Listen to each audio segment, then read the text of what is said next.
Aleluia. Aproveitando que você está de pé, por favor, abra a sua Bíblia no Evangelho de João.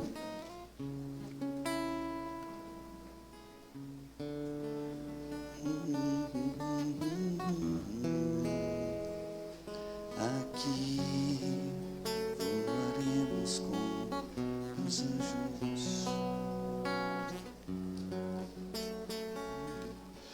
Evangelho de João, capítulo de número 3, por favor. 3. Evangelho de João, capítulo de número 3. Se você achou, diga amém. Eu quero ler nesse texto apenas um verso. Um versículo que Deus tem me incomodado a ministrar nessa noite. E a minha oração é que Deus fale conosco. João capítulo 3, versículo de número 16. Diz assim: porque Deus amou o mundo de tal maneira que deu o seu Filho unigênito, para que todo aquele que nele crer não pereça, mas tenha a vida eterna. Quantos creem nisso aqui nessa noite? Você que está aqui na casa de Deus, tome assento, por favor.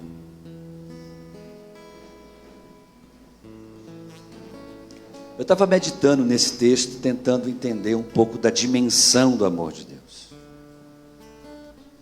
Esse texto, especificamente, que a gente acabou de ler, é um dos versos mais ricos em conhecimento de toda a Bíblia.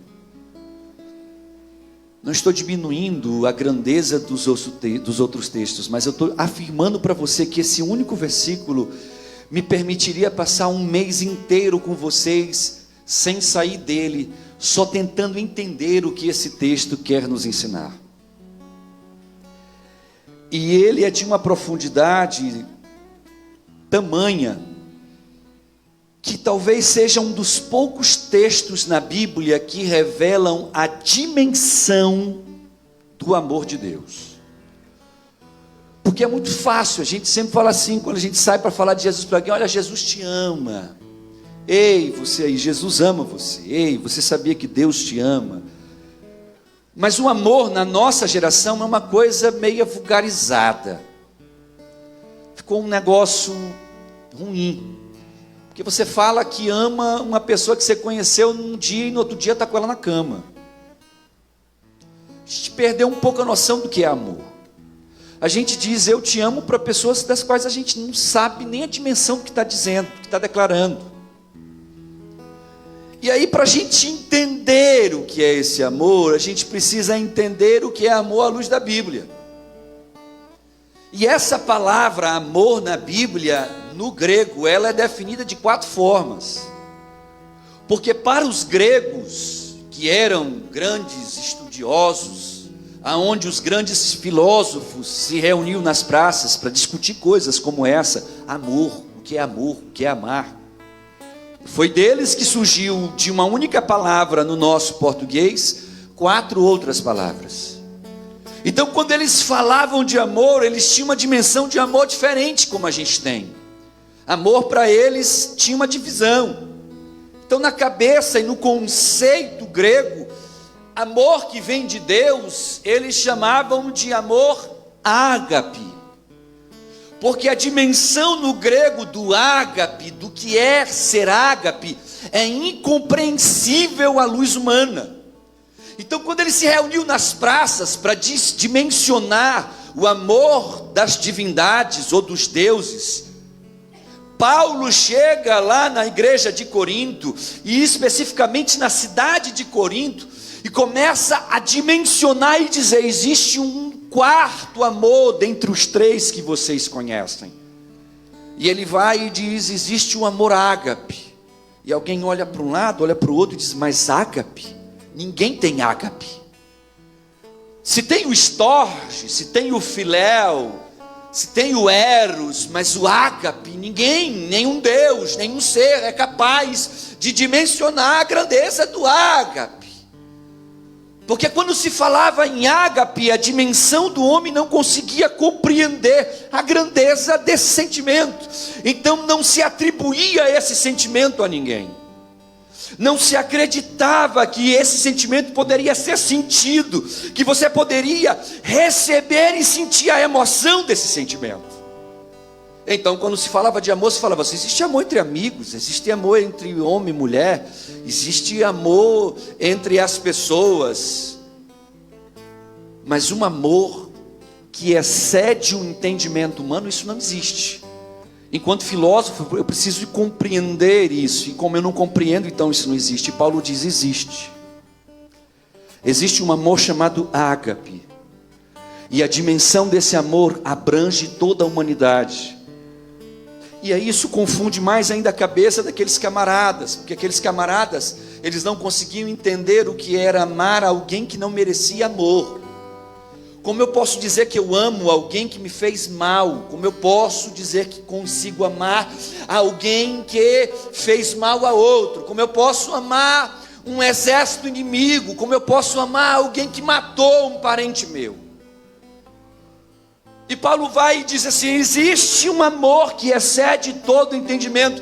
Aí ele começa a discorrer uma carta e escreve na primeira epístola aos Coríntios, no capítulo 13, sobre a dimensão do que é amar. E aí ele fala da grandeza desse amor, olhando para um olhar divino, dizendo assim: esse amor que eu estou descrevendo nesta carta, Coríntios capítulo 13, é o amor que Deus sente por mim, Paulo falando, e por você, ser humano. Aí a gente não consegue entender isso, e eu fiquei pensando: rapaz, eu vou pregar em Coríntios 13.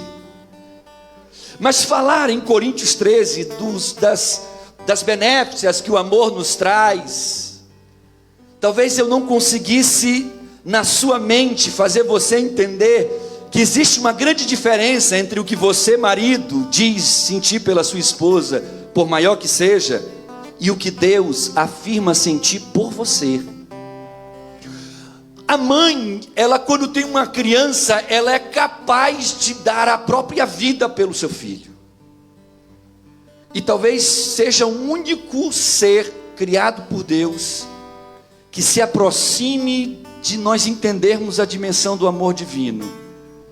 Porque a Bíblia chega a dizer: ainda que uma mãe, colocando no status maior de um sentimento relacional entre seres, diz, ainda que uma mãe abandone o seu filho, como quem dissesse assim: olha, é muito difícil uma mãe fazer isso, mas ainda que ela faça, todavia eu, Deus, jamais desistirei, te abandonarei, te deixarei em qualquer circunstância. A dimensão do amor de Deus, ela não é humana. E aí, como eu posso compreender esse amor, pastor? João, capítulo 3, versículo 16. O texto diz assim: porque Deus amou o mundo de uma tal maneira, que deu o seu Filho unigênito, para que todo aquele que nele crer não pereça, mas tenha a vida eterna. Jesus respondeu a um questionamento de um cara que era fera em teologia. Jesus olha para um cara que de noite bate na sua porta e diz assim: Nicodemos, eu vou te explicar o amor de Deus. E aí ele, querendo conhecer a salvação, querendo conhecer esse amor divino, e Nicodemos foi impactado com essa palavra, porque quando Jesus abre a boca e diz assim: olha, eu vou te dizer o que é o amor de Deus. O que é o amor de Deus, Jesus? O amor de Deus é: Deus amou o mundo de uma tal maneira que deu seu Filho unigênito, para que todo aquele que nele crê não pereça, mas tenha vida eterna.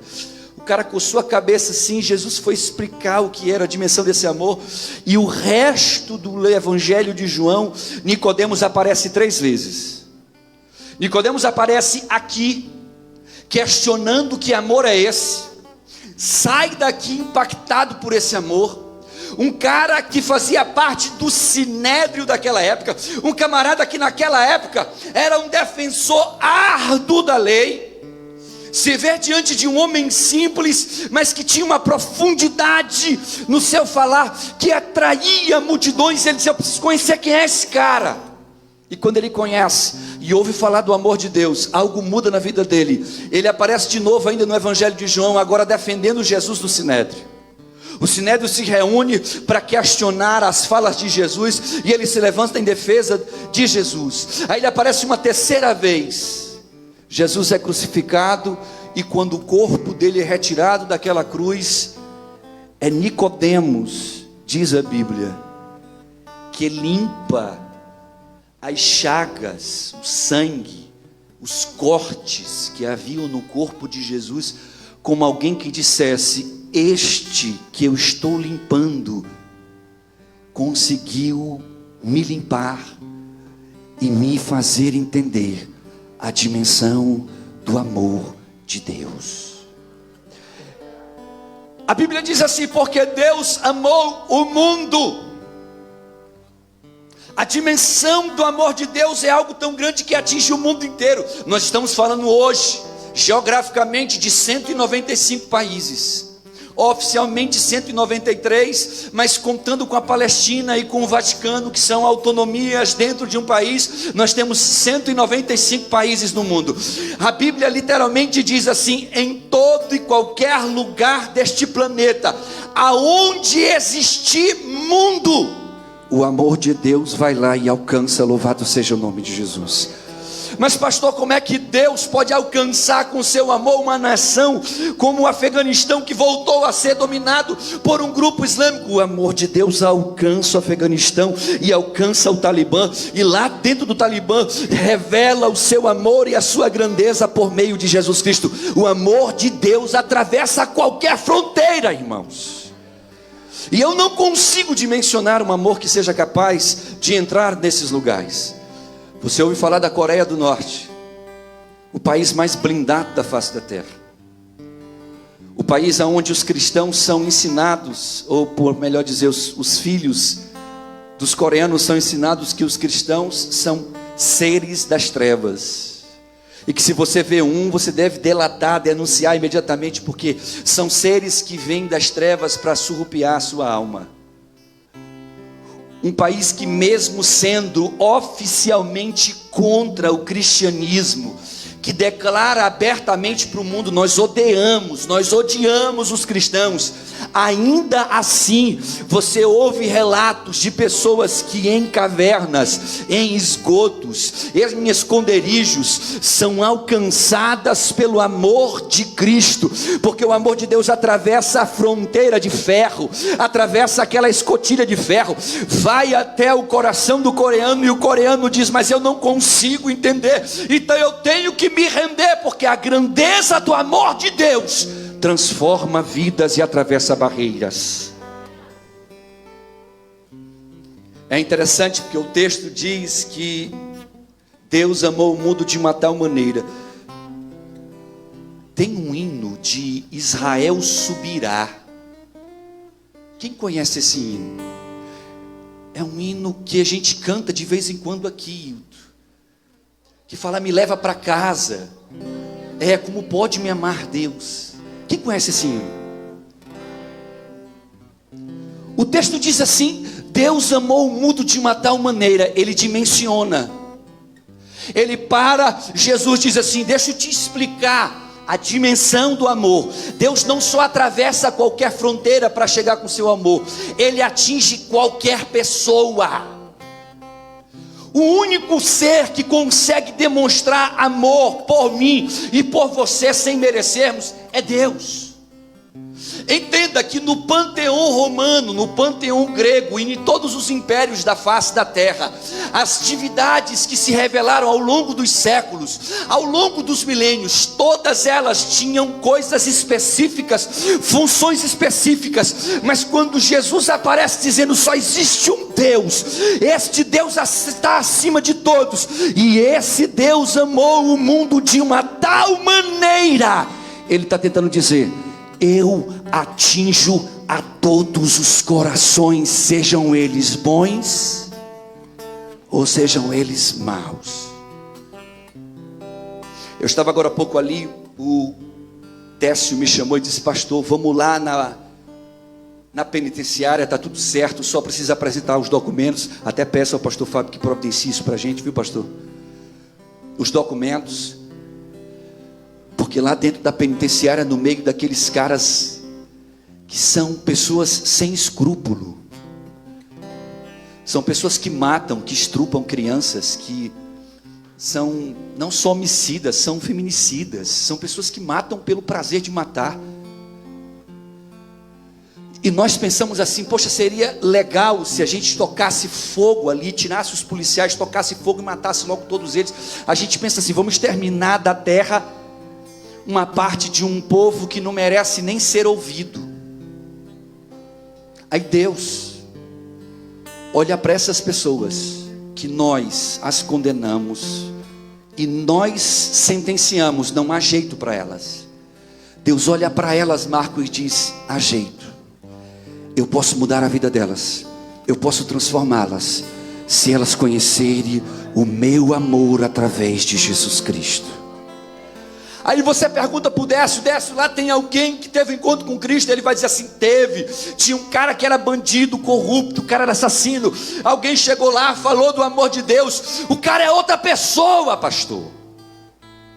É por isso que eu disse na semana passada que lá naquela aula que eu tive de psicologia, eu questionando a professora, eu disse e afirmei e repito por onde eu passo: eu não conheci ninguém capaz de libertar o ser humano da sua profunda noção de pecado ou vida de pecado. Eu só conheci Jesus Cristo com o seu amor, porque só Ele atravessa barreiras sociais, só Ele vai aonde ninguém vai, só Ele entra onde ninguém quer nem entrar. É como se Ele olhasse para um prostíbulo que você passa ao largo e diz: Deus me livre de passar numa porta. Ele diz: mas eu entro aqui dentro, e o meu Espírito Santo, que é santo, entra aqui dentro, e quando nós entramos, o amor de Deus é revelado. E quem um dia se prostituía, hoje está pelas ruas pregando e falando que o amor de Deus é incompreensível.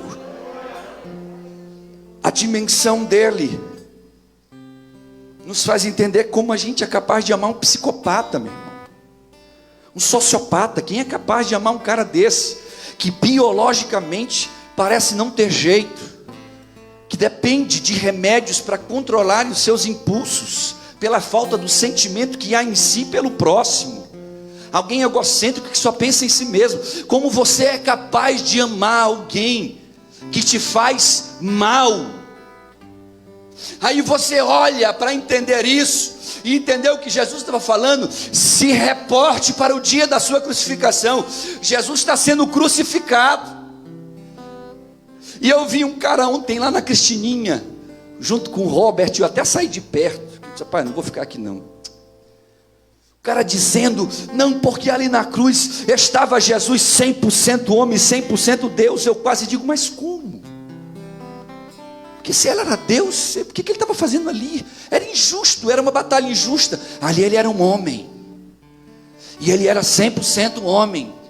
Ele era carnezão e osso mesmo, como eu e você, dotado com os sentimentos que eu e você temos, com as sensações que eu e você temos, com as emoções que eu e você temos. E ele foi capaz, porque a grandeza do sentimento que ele tinha por mim e por você, ele olha para os seus algozes, para os caras que botaram ele lá. Ele olha para aquela multidão que está ali, como uma turva, torcendo e dizendo: vamos ver que hora ele vai morrer, vamos ver, nós queremos ver ele morrer, dá o último suspiro. Ele olha para aquelas pessoas, e ele poderia dizer assim: pai, manda anjos e mata esses miseráveis, dizima da terra essas pessoas que estão me fazendo mal. Mas a Bíblia diz que ele olha para os céus e ainda tem capacidade de fazer uma oração que é enigmática, porque ele diz assim: pai, perdoa, porque eles não sabem o que estão fazendo. É enigmático, é dizendo para mim e para você: você não tem noção, você não compreende o que você está fazendo. Você, ser humano, não compreende por que eu estou pedindo para o Pai te perdoar. Você não compreende por que você, quando está na lama, eu vou lá e te resgato. É curioso, quantos aqui são salvos em Cristo Jesus? Levante a mão e diga glória a Deus. Eu não sei como você foi salvo, mas eu posso afirmar que a maioria dos que aqui estão não foram salvos quando estavam em casa tomando o seu lindo café da manhã. A maioria dos que aqui estão conheceram Jesus não foi na melhor fase, quando ganharam na cena, quando conseguiram o emprego dos sonhos, quando passaram na faculdade. A maioria dos que aqui estão passaram por algum momento difícil, se sentiram abandonados por todos, perceberam que não tinha soluções alcançáveis, procuraram em Deus, e Deus foi lá e diz assim: mas eu estou aqui para mudar a história da sua vida. E ele entra na história da sua vida, e aonde existia um ponto final, aonde existia um acabou, aonde existia alguém dizendo assim: para ti não tem mais jeito, ele entra dizendo: eu tenho solução para você, eu posso sim mudar isso. E o impossível que te disseram que não pode ser alcançado, eu tenho poder para mudar. Ele, com o seu amor, transformou a minha vida e a sua vida. Louvado seja o nome de Jesus. E eu fico pensando, como alguém pode amar um assassino em série, um dos casos mais famosos do Brasil, que acontecia em São Paulo. O cara estuprava mulheres e matava, estuprava mulheres e matava, estuprava mulheres e matava. Alguém um dia pegou esse cara, se não me engano foram 13 anos ele fazendo isso. Colocaram ele dentro de uma cela específica, porque os minutos que ele ficou na cadeia destroçaram ele, deformaram ele. E os policiais deixaram para o negócio deixar, vamos embora ver se mata. Porque aí se matar foi os bandidos que se mataram, a gente sai livre. Mas ele não morreu. Aí uma das mães, escute isso foi televisionado, gente.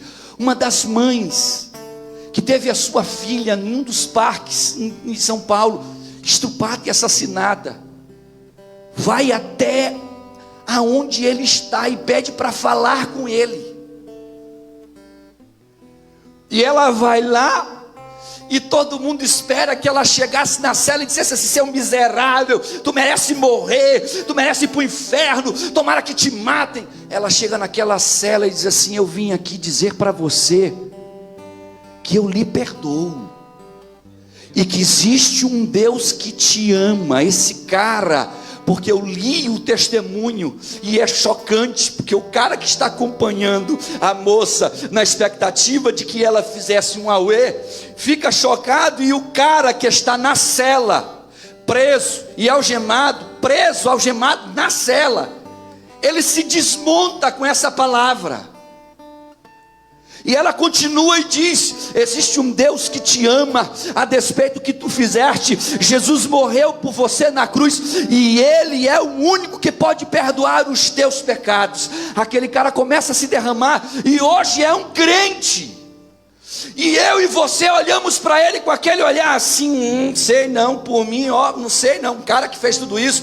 Mas Deus olha para ele e diz assim: porque eu amei o mundo de uma tal maneira, o meu filho morreu por ele, para que ele tivesse perdão e vida eterna. É a dimensão incompreensível do amor de Deus que faz isto. Aleluia.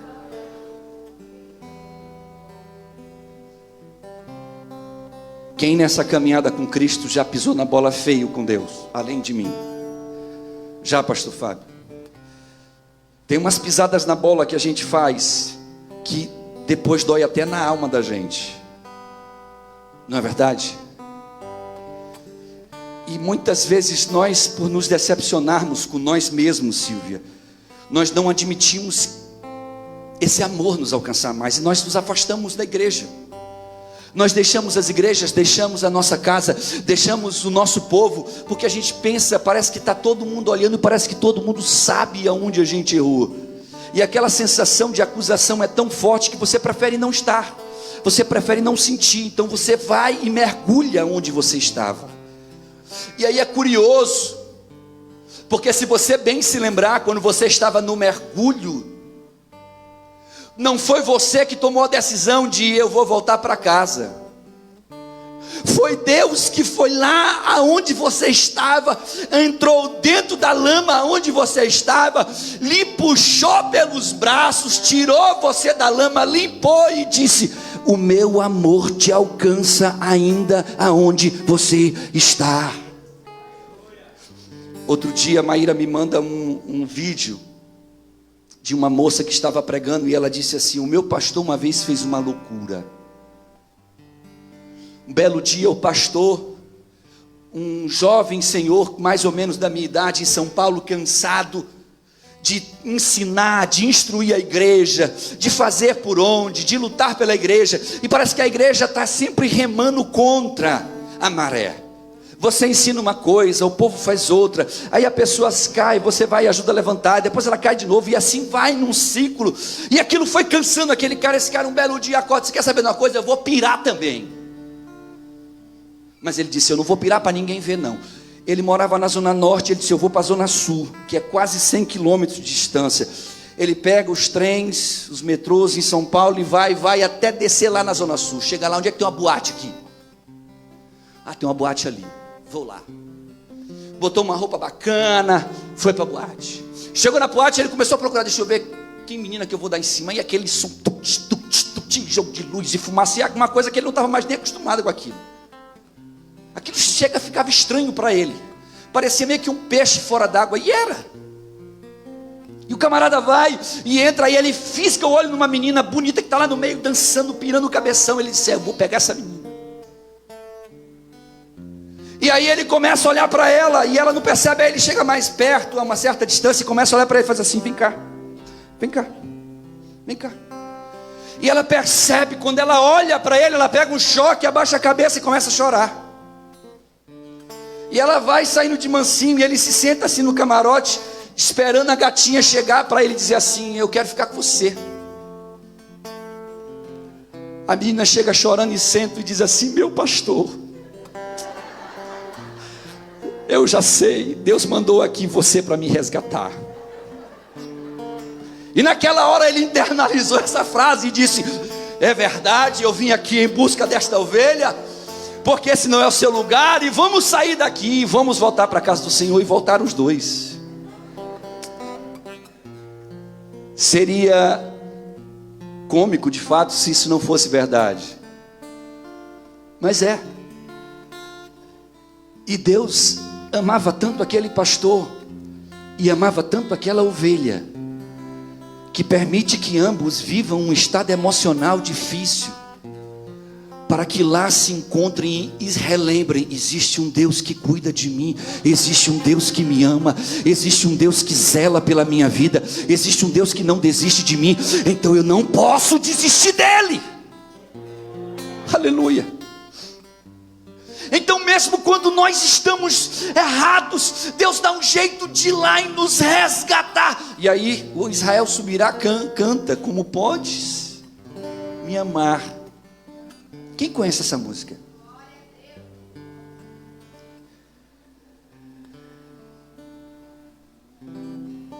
Essa música é uma das músicas mais lindas que esse camarada tem, e ele fala de si mesmo.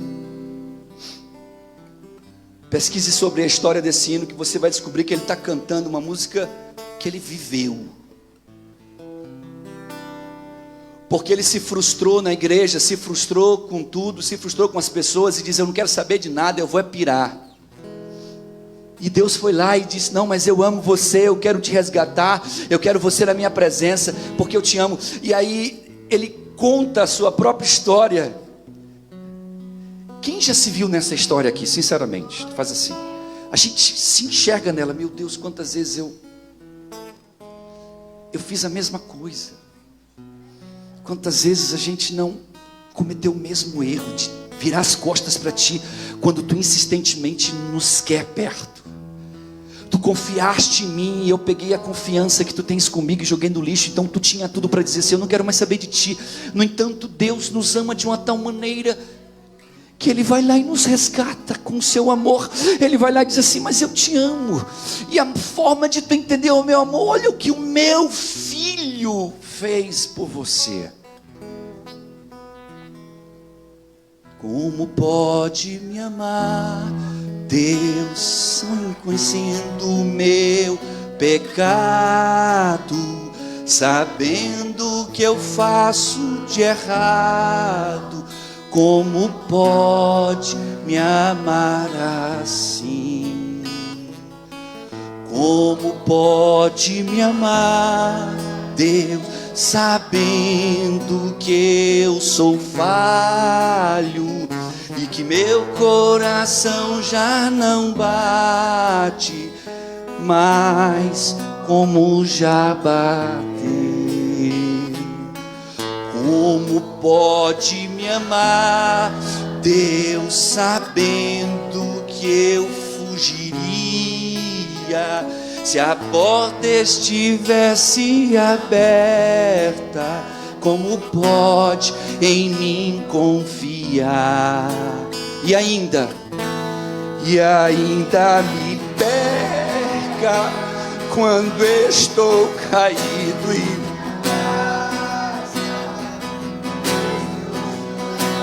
seguras minhas mãos e me leva pra perto das chamas de amor que me ardem em meu coração. Não se podem conter. Como uma flecha que estoura em meu peito e me traz. Eu choro, tenho meu coração, minha alma soluça quando percebo o contato de seus olhos com os meus. Como pode me amar, Deus, sabendo que eu diria, sabendo que eu me frustraria? Como pode me amar assim? Só Ele. Como pode me amar, Deus, sabendo que eu te culparia pelo que não foi cumprido? Como pode me amar assim? Como pode me amar, Deus, sabendo que eu me fecharia quando você quisesse entrar? Como pode em mim confiar? E ainda me pega quando estou caído e me abraça quando estou chorando e segura as minhas mãos, me leva pra perto das chamas de amor que arde em teu coração e não se pode conter. Como uma flecha que estoura em meu peito e me traz de joelhos enquanto eu choro. Tenho meu coração, minha alma soluça quando eu percebo contato de seus olhos com os meus. Diga, me leva para casa, me leva para casa. Eu quero voltar pois longe de ti não é o meu lugar. Eu corro depressa pra te encontrar, de braços abertos, como alguém que esqueceu. Quem entende o que eu estou dizendo? Um amor que perdoa, um amor que sara, um amor que liberta, um amor que cura, um amor que vai além da gente pode compreender. É por isso que é difícil entender o amor de Deus, porque nós não somos capazes de mencionar alguém que possa nos amar tanto assim, que possa nos perdoar, que possa nos olhar quando nós viramos as costas para Ele. E quantas vezes nós viramos as costas para Deus, com as nossas decisões, com as nossas falas, e é Ele que vai lá atrás de nós, é Ele que lá na mesa, é Ele que é lá na boate, é Ele que é lá no esgoto. Ele vai lá e diz: mas eu te amo e eu não desisti de ti. Vem, volta para o lugar para onde um dia eu te coloquei. Vem e seja restaurado por esse amor. Porque Deus amou o mundo de uma tal maneira que Ele deu o seu único filho para morrer por nós, para que nós não pereçamos, para que nós tenhamos vida eterna. Fique de pé, por favor.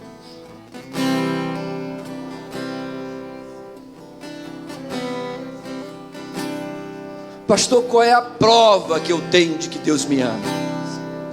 Sendo tão falho como eu sou, como que o Senhor pode provar para mim que Deus me ama? Ele deu o que Ele tinha de melhor por você. A Bíblia diz que Ele só tinha um filho, e Ele dá esse único filho que tem para morrer no seu lugar. Porque a Bíblia diz em Isaías que Ele olhava para a terra e Ele procurava alguém. E o profeta Isaías chega a dizer que no céu alguém grita: quem há de ir por nós? Quem eu enviarei? Isaías podia dizer assim: Senhor, me envia. Mas ele olhou para si e diz assim: quem sou eu, de lábios impuros, para ser enviado? Quem sou eu para morrer por alguém? Jesus está do lado do Pai e diz assim: me envia. Mas tu vai sofrer muito, mas me envia. Mas eles não vão acreditar em ti, eles vão dizer não para ti, mas me envia. Mas eles vão virar as costas para ti, meu filho, mas me envia, Senhor. Eles vão te matar, mas me envia então. Então Deus olha para nós, réis, pecadores, mortais, cheios de falhas e de defeitos, e diz assim: eu amo tanto você que eu vou te dar o meu melhor. Eu vou dar o meu filho, que abrirá uma porta de acesso para você chegar à vida eterna do meu lado, que permitirá que eu conheça você e entre na sua vida e no seu coração. Só Ele tem esse amor, e o seu amor é tão grande, incondicional.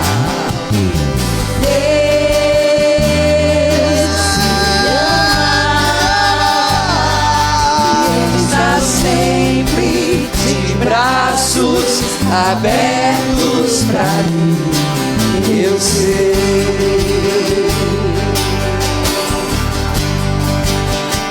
Eu sei que tu estava Deus. Aleluia. Mesmo sendo assim, diga: um pobre pecador, Deus me ama. Sim, me ama. Mesmo sendo falho, mesmo sem merecer, Deus me ama.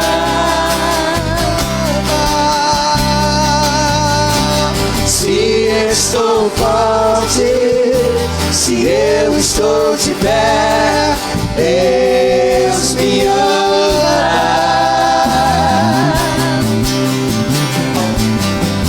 Se estou fraco, se eu estou caído, Ele não deixa de me amar. Diga assim: sem seu amor, sem o seu perdão, o que seria de mim? Deus me amou tanto que entregou seu filho pra morrer em meu lugar. Aleluia! Deus me ama e o seu amor é tão grande, incondicional. Deus me ama.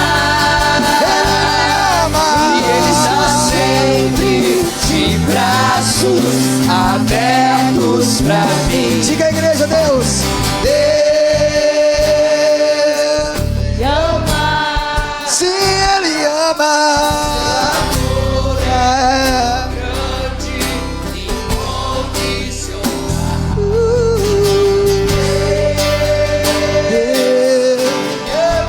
Ele me ama. Braços abertos pra mim, eu sei.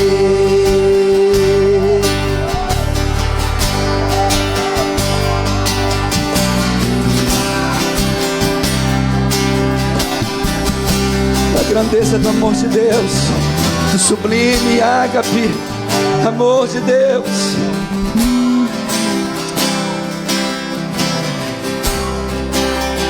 Então Deus olha para nós, escute isso. Deus olha para nós, diferente de como nós nos olhamos. Nós julgamos, nós sentenciamos.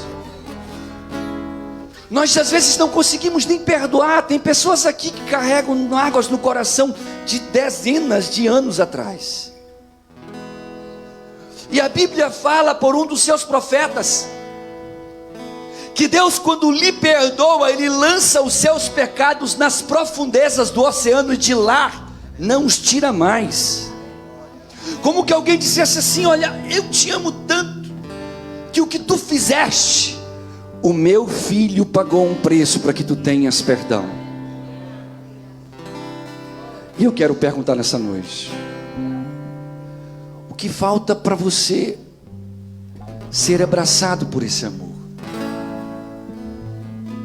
Por que fazer a escolha errada quando você conhece a escolha certa? Por que não se permitiu o amor de Deus te abraçar e encher o teu coração como alguém que perdoa, que sara? Eu não conheço nenhum ser capaz de entrar no coração como Deus é capaz. Ele faz uma reforma na nossa alma. Quem foi reformado aqui por Ele, diga glória a Deus. Nós não merecemos esse amor, mas Ele se derrama sobre nós. E se você nessa noite for alguém que precisa desse amor e quiser entregar sua vida para Jesus, você pode sair do seu lugar e nós vamos apresentar você aí. Nós vamos orar por você. Se você está afastado desse caminho, agora é a hora de você dizer: eu vou voltar para a casa do meu pai. Ele falou: me leva, e eu vou para a casa dele. Porque Ele está aqui nessa noite com o seu amor, com os seus braços abertos para te abraçar. Uma flor machucada num jardim, morreu por mim, pensou em mim, me amou.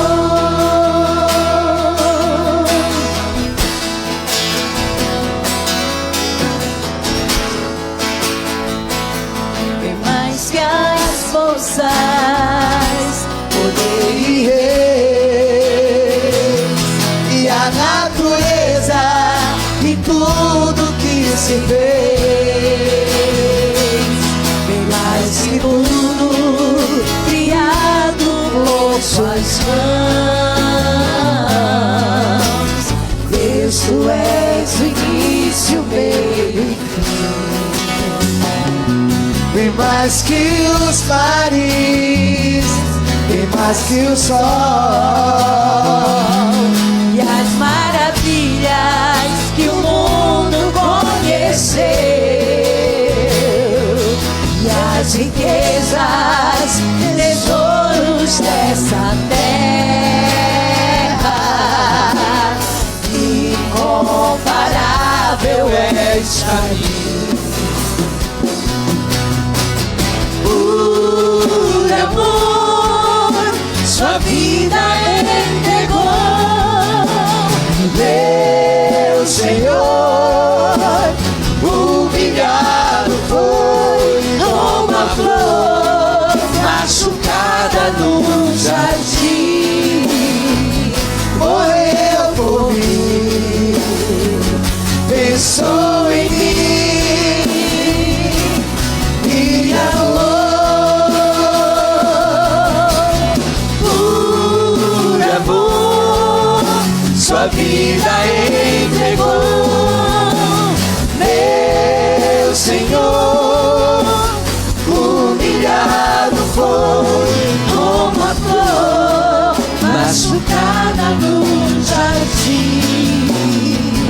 Morreu por mim, pensou em mim, me amou.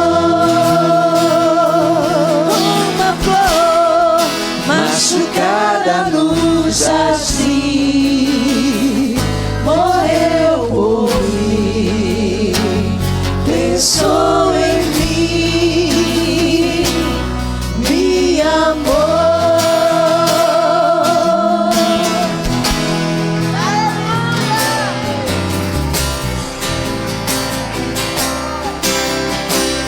Isaías, quando olhou para Jesus, ele disse uma coisa curiosa. Ele diz assim: quem deu crédito à nossa pregação? Quem se manifestou como o braço do Senhor? E aí, 600 anos antes de Jesus pisar na terra, Deus dá uma visão para Isaías e ele escreve e diz: eu vim subindo como um renovo perante ele, como a raiz de uma terra seca. Ele não tinha parecer nem formosura, e olhando nós para ele, nenhuma beleza vimos para que nós desejássemos. Ele era desprezado, o mais indigno entre os homens, homens de dores, experimentado no sofrimento. Como um de que os homens escondiam o rosto, ele era desprezado, e não fizemos caso dele. Mas Isaías olha uma coisa e diz assim: mas verdadeiramente ele tomou sobre si as nossas enfermidades, as nossas dores levou sobre si. Contudo nós o considerávamos como aflito e ferido de Deus e oprimido, mas ele foi ferido pelos nossos pecados e moído pelas nossas iniquidades. O castigo que hoje nos traz a paz estava sobre ele, e pelas suas pisaduras nós fomos sarados.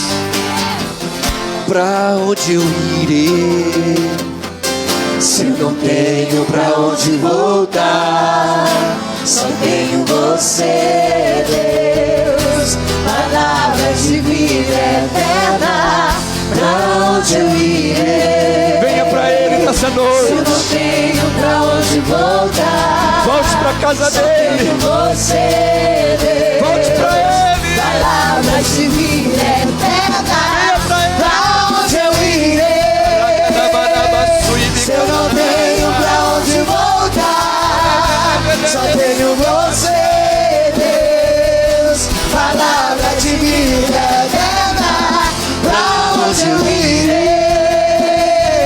Se eu não tenho pra onde voltar, só tenho você, Deus. Palavra de vida eterna, sou. Diga pra ele: Sou todo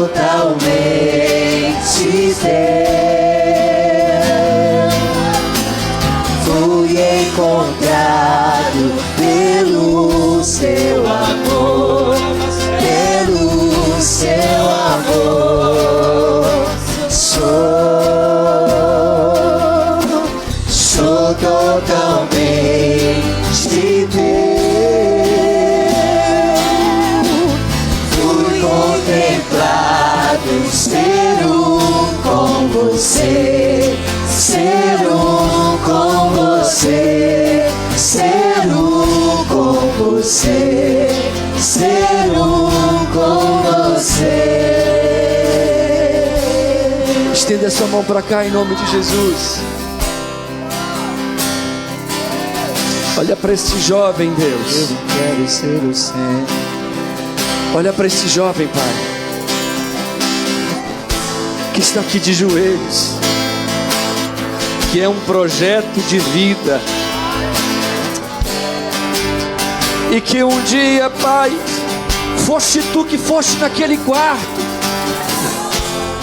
foste tu que entraste ali.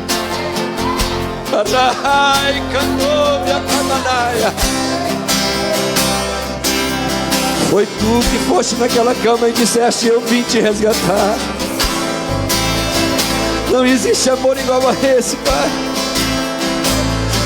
que vai dentro da nossa casa, naquele quarto escuro onde estávamos jogados, e diz: eu te amo e eu quero mudar a tua vida. Só o teu amor faz isso. Eu quero te pedir, Senhor, restaura a vida deste jovem. Estende a mão sobre a vida de Vinícius, Deus. Refaz, Senhor, tudo novo, Pai. Sonhos novos, projetos novos, vida nova em Cristo Jesus. E apaga, Deus, tudo que o teu filho já fez. E nessa noite eu te peço, sela a vida dele, Senhor. Sela a vida de Vinícius, Deus.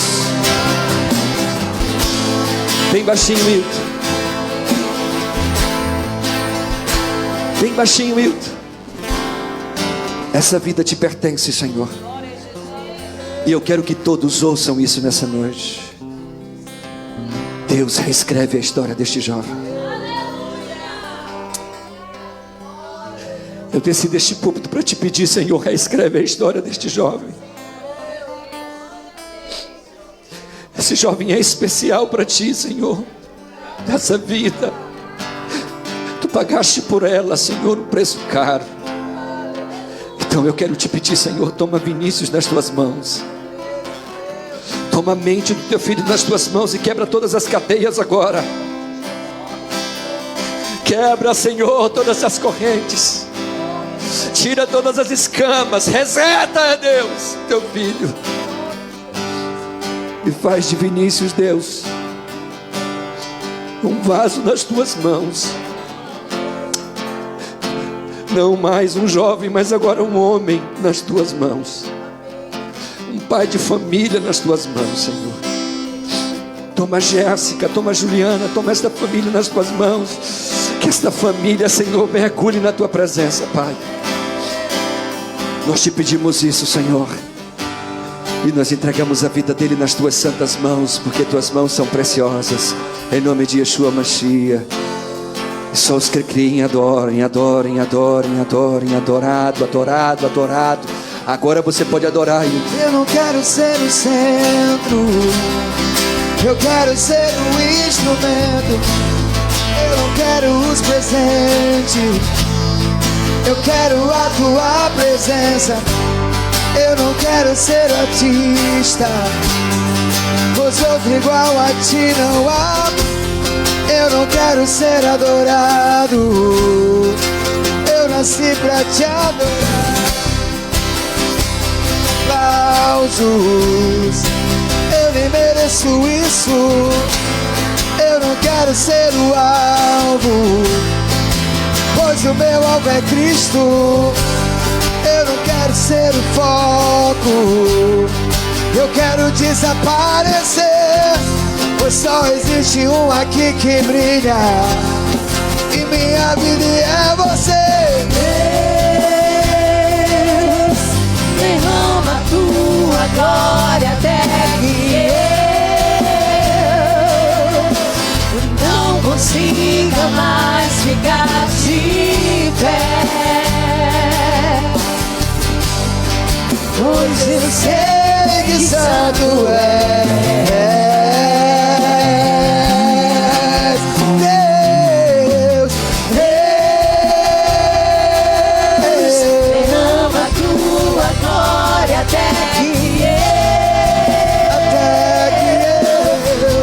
Consiga mais ficar de pé, pois eu sei que santo é. Santo.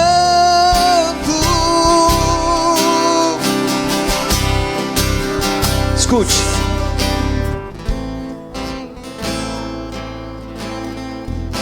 Hoje lá na escola dominical, no quadro branco, quando eu estava dando aula, eu fiz 2 pequenos pontos, um ponto aqui e uma distância dessa. Essa distância entre os pontos. E eu tracei uma linha de um ponto até o outro e atravessei esse ponto e fui riscando até o final do quadro. Rodei a sala e disse: imaginem que essa linha segue.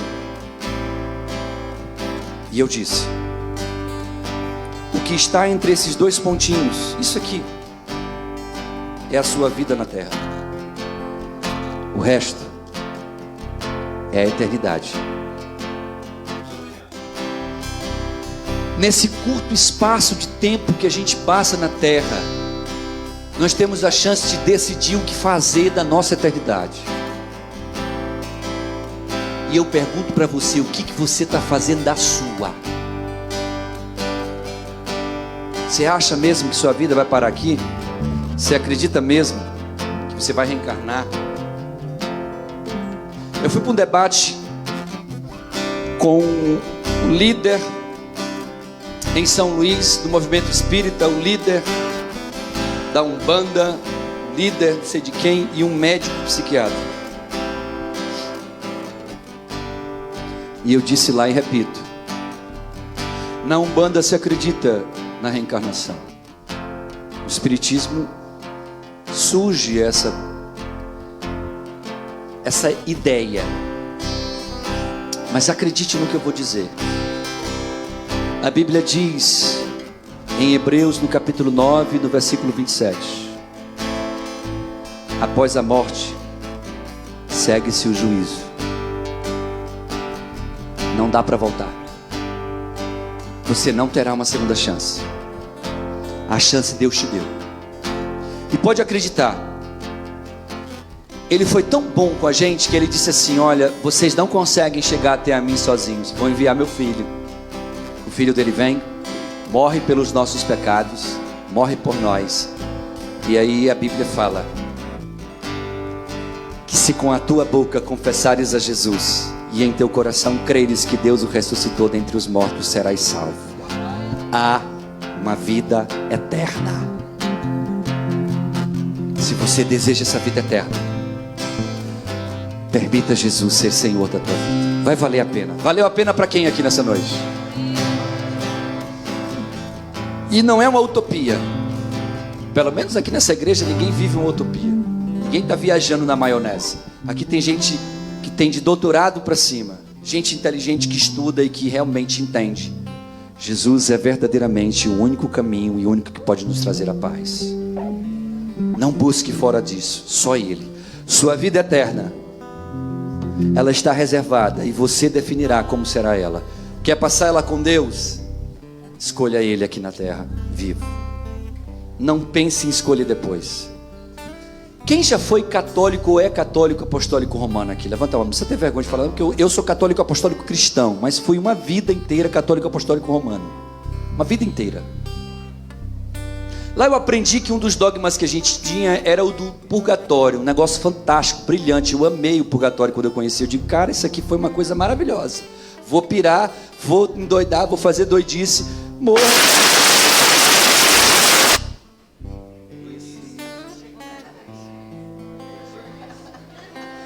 Quando se fala em doidice, fica doido mesmo. Então eu vou fazer doidice, e quando eu morrer, passo um tempo lá no purgatório, fica todo mundo bem, sofro por uma temporada e vou para o céu.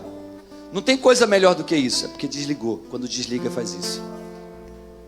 Então assim, essa história surgiu na Idade Média para tentar ajudar a galera que era burguesia, que era rei, que queria fazer as doidices, mas queria ir para o céu. E os papas e os padres e aqueles camaradas daquele império religioso, dogmático, cheio de falhas, tiveram uma sacada incrível. Vamos criar o purgatório, cria um negócio e a gente vai na onda. Mas o purgatório não existe. Você pode procurar em toda a Bíblia, sua e minha, você não vai achar isso lá. Isso é dogma, puramente humano. O que existe é céu e inferno. E Deus não é mau para mandar ninguém para o inferno. Você não concorda comigo? Amém? Não é mau mesmo. Mas as pessoas escolhem ir para lá. Assim como você e eu escolhemos o errado, a gente vê o que é certo e diz, não, eu quero fazer o errado. A gente escolhe também, eu não quero viver a minha vida eterna, aquele aqui, eu quero viver minha vida eterna doidando, pirar. Só que um dia a morte chega e pergunta, e aí? Como é que fica a tua situação hoje? Foi por isso que Deus amou o mundo de uma tal maneira, para que todo aquele que nele crer não pereça, mas tenha a vida eterna. A vida eterna foi feita para mim, foi feita para você, foi feita para todos os seres humanos. Aceite essa vida eterna e viva por meio dela em nome de Jesus. Amém?